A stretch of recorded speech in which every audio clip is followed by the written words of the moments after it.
It began with a sound people couldn't quite describe, a wet pop echoing across the still surface of the pond, then another, then another. The first reports came in April of 2005. People walking their dogs through Hamburg's Altona district noticed something strange at the water's edge. Dead toads. Not run over, not scavenged, but burst. Their bellies ripped open, skin shredded like an overfilled balloon. Entrails flung far enough to land on nearby benches, grass, even parked bikes. At first, most assumed it was some kind of sick prank. Then more appeared. And more. And some people claimed they'd seen it happen. A toad, puffed up and still, would twitch once, then explode. No one could explain it. Not the police, not the biologists, not even the old-timers who'd lived near the pond for decades. By the end of the week, over 100 toads had died, and no one had laid a hand on them. The place they were found was Teich Altona, a small, quiet pond tucked in a neighborhood mostly known for its cafes and narrow streets. It wasn't the kind of place that got international headlines. But soon, news trucks arrived. Reporters leaned over barriers with long lenses. Local children gathered after school, daring each other to get closer. Some brought camcorders. A few even tried to record the moment of explosion, though what they caught was often too blurry, too disturbing to be shared. One father walking with his 6-year-old daughter described seeing it firsthand. The toad had stopped on a rock, puffed up like it was inflating, and then, with no warning, it ruptured. The explosion wasn't loud, he said, but the mess it left behind, the violence of it, was unforgettable. His daughter didn't sleep that night, and the next morning, there were 5 more. Locals started calling it the Pond of Death. Others, more jokingly, called it Froschplage, the frog plague. But those who saw it happen weren't laughing. By the second week, the death toll had passed 1,000. The ground around the pond stank of decay and was slick with viscera, and no one had a clue what was causing it. Animal pathologists were brought in. The Hamburg Institute for Hygiene and the Environment dispatched specialists to investigate. They performed necropsies on the carcasses, what little was left of them. Some were too badly ruptured to study, but in those they could examine, one detail stood out. The hearts were missing. Every single toad had a clean cavity where its heart had once been. Not crushed, not torn, simply gone. The rest of the organs, while displaced or destroyed by the explosion, showed no signs of disease, no internal infection, no gas buildup that could account for such dramatic pressure.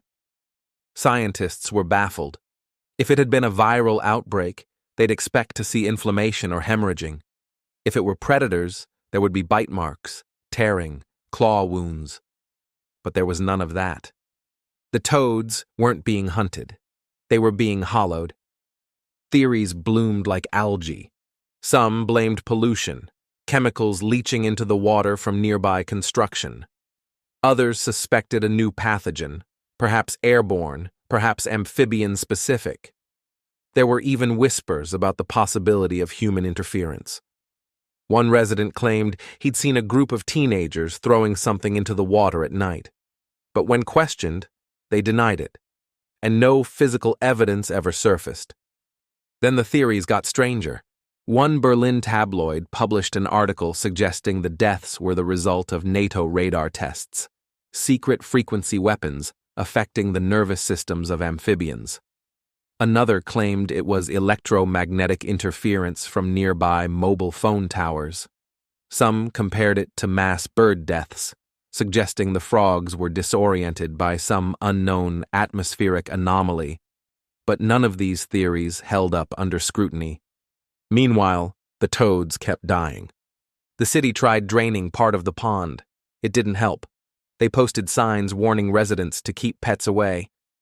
People obeyed, but the explosions continued. By early May, the count was nearing 2,000.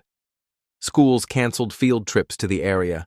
Joggers rerouted their morning paths, and those who lived nearby began to describe strange behavior among the local birds. Crows were gathering. Large black silhouettes roosted in greater numbers than usual. Some residents claimed they'd seen the birds swoop down and land among the frogs, but none had witnessed an actual attack. Then a breakthrough came, not from a government agency, but from a private amphibian expert named Dr. Frank Muchman. He suggested something disturbing. Dr. Muchman proposed that the culprit might not be disease at all, but predation. Specifically, that crows had learned to target the frog's most nutritious organ, the heart. He theorized that the birds would wait for the toads to inflate, then deliver a quick, precise peck to the chest, extracting the heart with minimal trauma. The frog, reacting in terror, would instinctively puff up further, except now its body cavity was breached.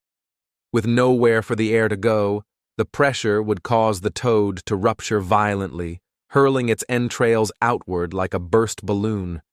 It sounded ridiculous, until a local vet recorded a crow attacking a frog. The footage showed the bird land nearby, stalk the toad quietly, then jab downward once, before flying off with something small and red dangling from its beak. Seconds later, the frog convulsed and exploded. It was horrific, but it made sense. Still, the theory left questions. Why this pond? Why now? Why so many? And why did it stop just weeks later, without any change in local bird populations or environmental conditions? Even Dr. Muchman admitted that, while crows might be the mechanism, something else had changed the behavior. A learned pattern? A brief mutation in instinct? No one could say. The city eventually filled in parts of the pond's edge, hoping to dissuade nesting or resting areas. By early June, the explosions had stopped, the crows left, and the toads, those that remained, were never seen again in large numbers. Today, the park remains. People walk dogs along the trail, children ride scooters near the grass. But if you ask anyone who lived in Altona in 2005, they'll remember. They'll remember the smell, the sound, the way the pond seemed to go quiet at night, holding its breath. To this day, some argue the crow theory is too convenient, that it doesn't explain the scale, the precision, the suddenness. Others say it's proof that even in the modern world, nature holds horrors we haven't yet named. That beneath the surface of ordinary places, extraordinary things still happen, without warning, without logic, and without mercy. The frogs never came back, not in those numbers, and the pond, though beautiful on the surface, carries a quiet unease, like a wound that never healed. If you ever visit Hamburg and find yourself walking near Teich Altona, watch the water, listen for the birds. And if you hear a faint pop in the distance, don't go looking. Thank you for listening to The Lantern's Tale. If you enjoyed this true story, join us next time, if you dare.